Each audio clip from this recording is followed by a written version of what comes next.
Ate, hindi naman tama na lagi kang nauuna kay Rohel. Lugi naman ako niyan. Reklamo ni Alice, ang dalaga kong amo. Bakit? Ako ang mas may kailangan sa kanya, di ba? Sagot naman ng kapatid niyang si Fiona. Siya naman ang misis ni Mr. Henry. Siya ang kumuha sa akin bilang kanilang boy. Itago niyo na lang po ako sa pangalang Rohel. 30 anyos, isang probinsyano. May asawa at anak na po ako, pero lumuwas ako sa Maynila para makapagtrabaho. Namasukan ako bilang boy sa isang bahay ng incheck na negosyante na itatago na lang din natin sa pangalang Henry. Mga 45 na ang edad nito. Lagi siyang abala sa negosyo kaya halos wala dito lagi sa bahay. Ang misis naman niya ay si Madam Fiona. Hindi niya rin po tunay na pangalan. 35 anyos. Maganda at mukhang bata pa. Mistisa rin to na mukhang may lahing Chinese. Hindi naman kalakihan yung bahay na yon. Pero maganda at moderno na ang disenyo nito. At sa tipid ng amo kong incheck, ako lang ang kinuha niya para gumawa ng mga karamihang gawain sa bahay niya. Niwala silang kasambahay dahil naroon ang misis niya. Yun ang katwiran niya nung minsang makausap niya ako tungkol sa mga dapat kong gawin. Bukod kay Madam, sa bahay din nakatira ang nakababatang kapatid niya na si Alice. 27 anyos. Sekretarya raw ito sa opisina ni Mr. Henry. Kaya madalas ding late umuwi. Maganda rin si Alice. Medyo mas pilya ang aura kumpara kay Madam na pino ang kilos. Ako ang naging utusan nila. Tagalinis, tagagawa ng kung ano-ano at minsan taga-drive kung wala ang family driver. Sa umpisa, trabaho lang ang iniisip ko. Pero habang tumatagal, napapansin kong parehong may tinatagong ugali ang dalawa kong among babae. Isang umaga, habang naglalampaso ako sa may beranda, tinawag ako ni Madam Fiona. Rohel, baka naman pwede mo akong tulungan dito sa likod. Medyo nahihirapan akong abutin tong paso eh. Sabi niya habang nakatayo siya sa gilid ng pool. Nakaduster siya ng sobrang nipis nung oras na yun. Kaya kahit umiwas man ako, aninag ko pa rin ang magandang hugis ng katawan nito. Agad akong lumapit at kinuha ang paso na tinutukoy niya. Napalunok na lang ako ng mga sandaling yun at umiwas agad ako ng tingin sa kanya. Pero napansin yata ni Ma'am Fiona yung reaksyon ko, kaya ngumiti siya. Pasensya ka na, Rohel ha. Ganito talaga ako manamit kapag mainit ang panahon. Sabi niya. Wala po yun, ma'am. Sagot ko. Pero simula nun, tila nagkaroon ako ng lihim na interes sa kanya.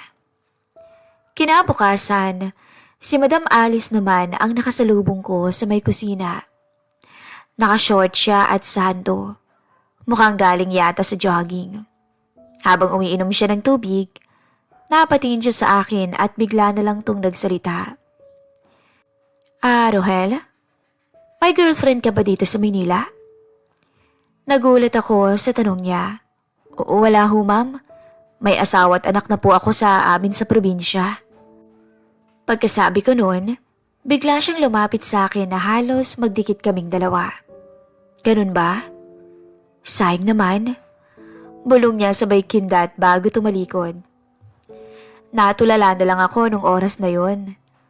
Doon ako lalong naghinala na may kakaiba talaga sa mga amo kong babae. Dumating ang isang gabi na hindi ko malilimutan. Nasa business trip si Mr. Henry, kaya kaming tatlo lang sa bahay nung gabing yun. Matapos ang mga gawaing bahay, umupo ako sa gilid ng garahe para magpahinga. Maya-maya bigla akong tinawag ni Madam Fiona. Rohel, samahan mo ako saglit sa pool. Wala akong makausap eh, sabi niya. Pagdating ko, nakaupo siya sa recliner. naka-bathrobe. Maya-maya, binuksan niya yung alak at inalok ako. Konti lang, Rohel, pampatulog lang. Anito. Medyo nagdalawang isip ako pero tinanggap ko rin. Habang tumatagal kaming magkasama, lalong nag-iiba ang usapan namin. Mula sa simpleng buhay sa probinsya, hanggang sa tanong na hindi ko inakala. Masaya ka ba sa napangasawa mo, Rohel? Ho? Oo po naman, ma'am. Pero syempre, malungkot. Kasi malayo ako ngayon sa kanya.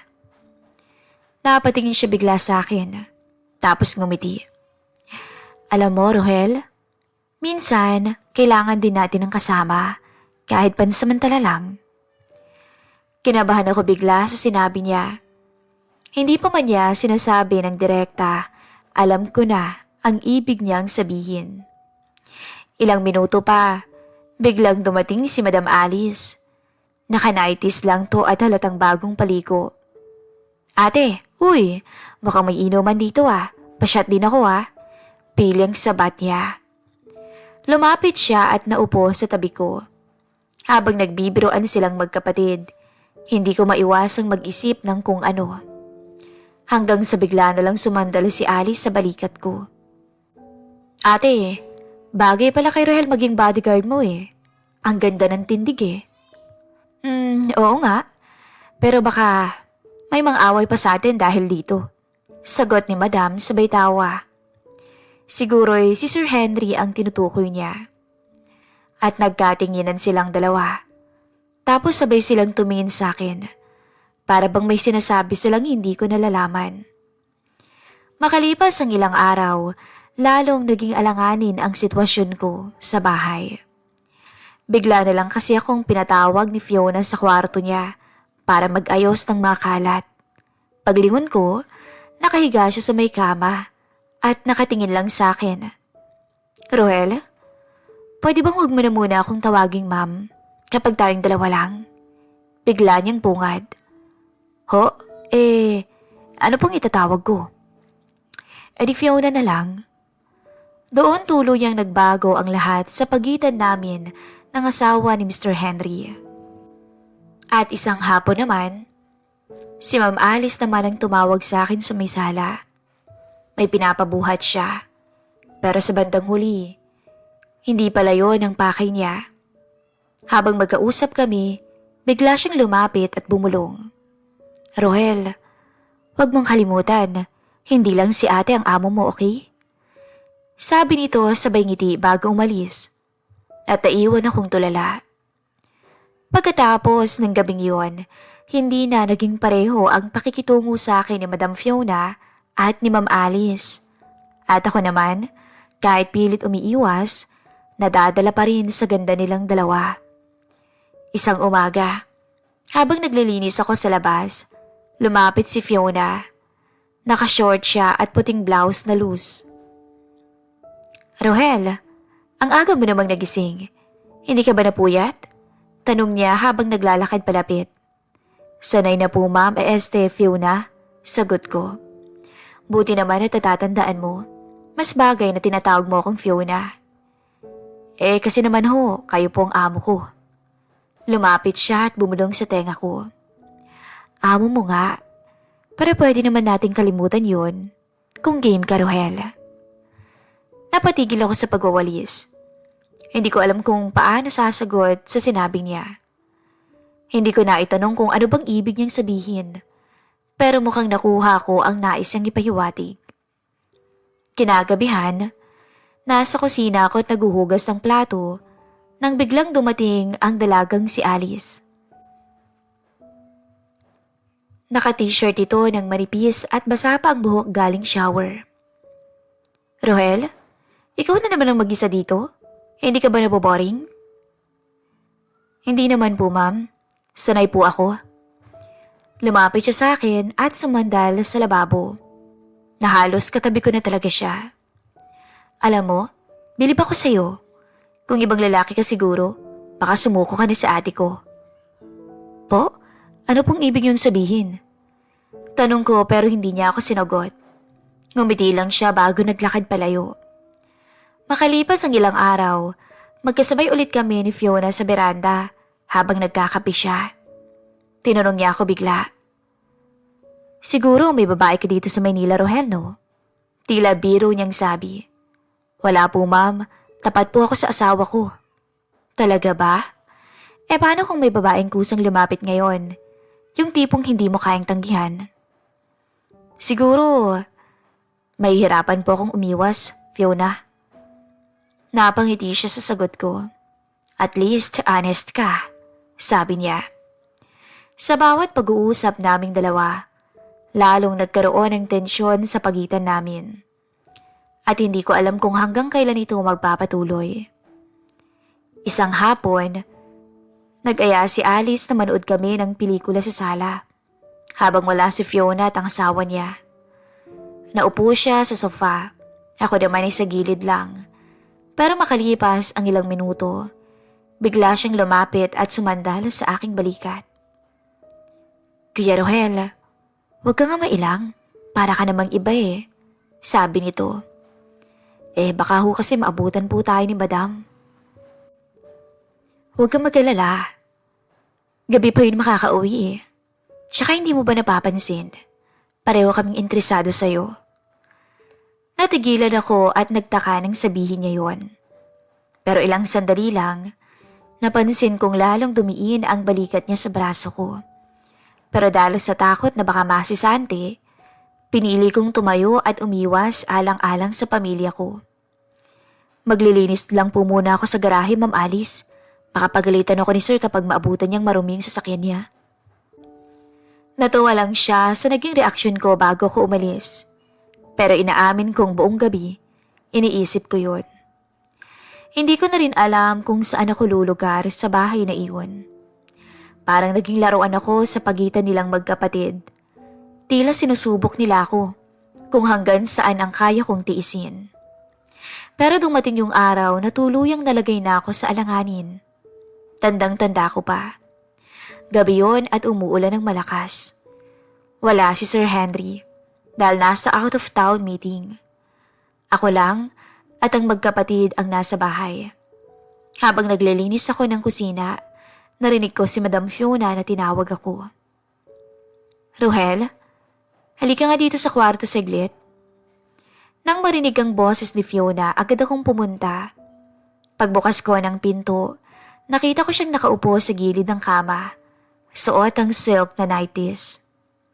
Pakisara mo yung bintana. Lumalakas na naman ang ulan Anya pa. Sumunod ako.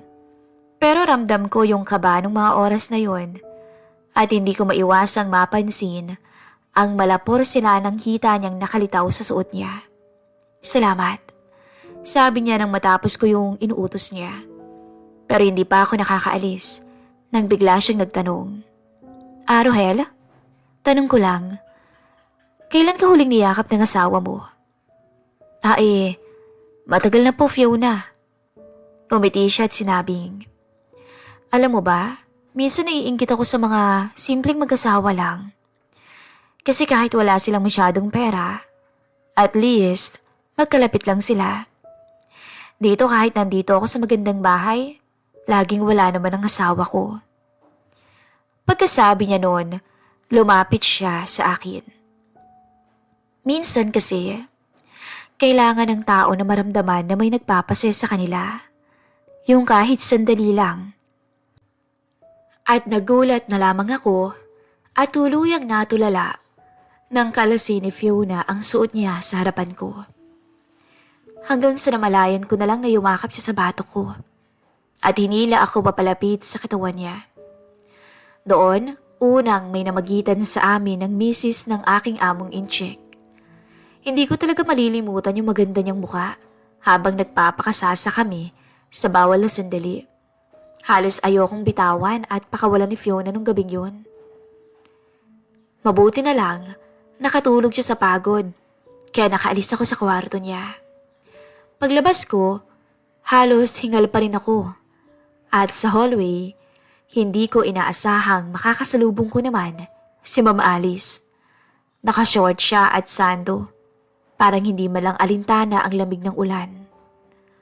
"Oh, galing ka kay ate, no?" Tanong niya.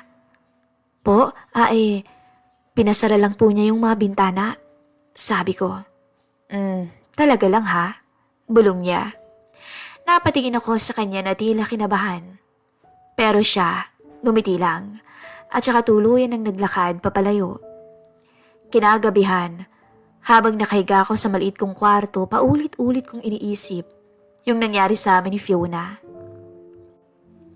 Minsan, hindi ko na alam kung panaginip ba o totoo yung nangyayari sa buhay ko.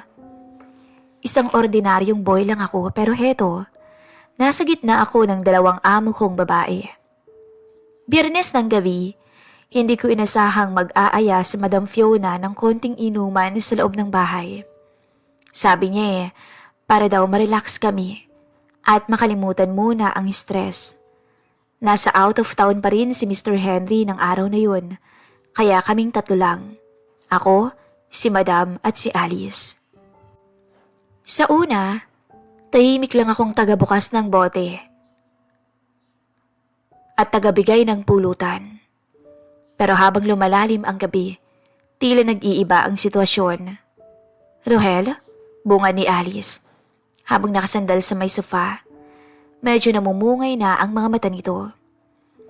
"Hindi ka ba napapagod na puro trabaho lang ang ginagawa mo?" Ngumiti naman si Madam at sumabat. "Tama si Alice. Ikaw ang gumagawa ng lahat dito. Siguro naman may karapatan ka ring mag-enjoy." Napakamot na lang ako ng batok ko nung oras na yon, dahil hindi ko talaga alam kung anong isasagot ko. Habang umiikot ang baso ng alak, tila lalong nag-iiba ang sitwasyon namin. "Rohel," bulong ni Madam habang inaabot ang baso ko. "Kung sakaling may mag-alok sa'yo ng dagdag trabaho at mas malaking sahod, tatanggapin mo ba?" "Po? Ano pong ibig niyong sabihin?" Tumawa naman si Alice. "Ate naman, diretsuhin mo na kasi. Simple lang naman, Rohel. Ikaw na ang boy. Ikaw na rin yung maging libangan namin dito sa bahay." Wika nito. Nanlaki yung mata ko nung oras na yon.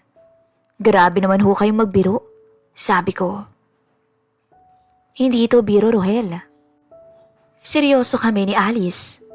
Sagot ni Fiona na tila nag-aantay ng sagot ko. "Pero, ma'am, paano ho kung malaman ni Sir Henry to? Baka masisante pa po ako." Ngumiti si Madam. Sabay hawak sa kamay ko. Tila ba sinasabi niyang siya ang bahala. Ilang minuto lang, inaya nila akong pumasok sa master bedroom. Ako naman, parang alipin na lang na sumunod. Pagpasok namin, naroon ang malaking kama at may lampshade na dimang ilaw. "Dito ka umupo," utos ni Fiona habang hinahatak ako sa kama. Sa puntong yon, umupo ako kaagad na halos hindi makagalaw. Ramdam na ramdam ko yung bigat ng sitwasyon. Maya-maya, sabay silang lumapit at umupo sa magkabilang tabi ko. "Simula ngayon, Rohel, hindi na lang pagiging boy ang trabaho mo," bulong ni Ma'am Fiona. "Isipin mo na lang para sa pamilya mo lahat ng to." Pilyang sabi naman ni Ma'am Alice. Hindi ko alam kung paano ko sasagutin yung mga sinasabi nila. Pero nang makita ko ang mga mata nilang parehong sabik, alam kong wala na akong kawala.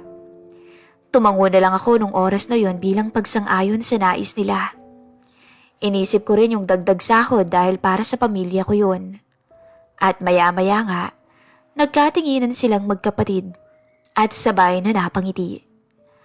Naging saksi ang 4 na sulok ng kwarto sa naging eksena nung gabing yon.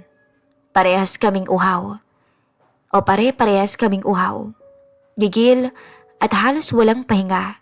Doon ko na-discovery kung gaano sila kahilig pagdating sa ganung bagay. Halos mamayat ako't malanta nung lumabas ako ng kwartong yon. Pero hindi ko rin maitatanggi. Napakaswerte kong lalaki at nabigyan ako ng pagkakataong ganon. At doon nagsimula ang kakaibang kasunduan. Isang boy na hindi lang basta taglinis, kundi tagapunan na rin ng pangangailangan nila. Pero sa isip ko, alam kong darating yung araw na baka may makadiskubre. At kapag nangyari yon, lahat kami delikado. Mula ng gabing nag-inuman kami, tuluyan nang nagbago ang takbo ng buhay ko sa bahay na iyon. Hindi na ako basta boy lang na tagalinis, tagabuhat o tagasundo. Nagsilbi na rin akong libangan ng dalawa kong among babae. Kapalit nun, magandang sahod na kaming tatlo lang ang nakakaalam. Pero unti-unti, natutunan ko ring masanay. Pero habang tumatagal, hindi na lang yata katawan ko ang nasasangkot, kundi pati na rin ang damdamin. Minsan kasi si Madam Fiona ang unang tatawag sa akin. Rohel, samahin mo ako saglit sa kwarto. Pagka ganun, alam ko rin gusto niya. Minsan naman si Ma'am Alice. Rohel, huwag mong kalimutan na ako muna ngayong gabi. Hindi naman pwedeng palaging si ate na lang. Sa una, parang trabaho lang din talaga. Pero habang tumatagal, sa tuwing may pagkakataon, sa tuwing may tatawag sa akin, at minsan sabay pa sila, doon ako pinaka-nalilito. Isang gabi, parehong nag-text sa akin si Ma'am Fiona at si Ma'am Alice. Pareho silang gustong makasama ako. Pareho rin silang nagsabing ako muna. At may gabing, tatlo kaming magkakatabi sa iisang kama. Rohel, bulong ni Fiona habang nakayakap sa akin. Kapag kasama kita, feeling ko, ikaw yung asawa ko. Ako rin, sabat naman ni Ma'am Alice mula sa kabilang side. Napapapikit na lang ako. Hindi ko alam kung paano hahatiin ang sarili ko sa dalawa. May mga oras na habang mag-isa akong nakahiga sa maliit kong kwarto, napapaisip ako. Hanggang kailan ko kayang dalhin to? Paano kung mahuli kami ni Sir Henry? Ganun ang naging papel ko sa bahay na iyon. Na kahit sa pelikula ay hindi ko akalaing mangyayari. Akala ko nga alam ko na rin ang lahat sa bahay na iyon. Pero mali pala ako. Nung minsang madiskubre ko ang isang bagay na lubos na kinagulat ko. Minsang nagpaalam si Ma'am Fiona na magsha-shopping at hapon na ang uwi. Pababa ko noon papuntang kusina nang madaanan ko ang kwarto ni Mr. Henry. At nagulat ako nung mahuli ko si Mr. Henry at ang dalagang si Alice na magkayakap sa kama. Tila pareho silang pagod at nakapit pa nang maabutan ko. Lalo akong naguluhan sa bahay na iyon simula noon. Hanggang sa kasalukuyan ay nagtatrabaho pa rin po ako sa kanila.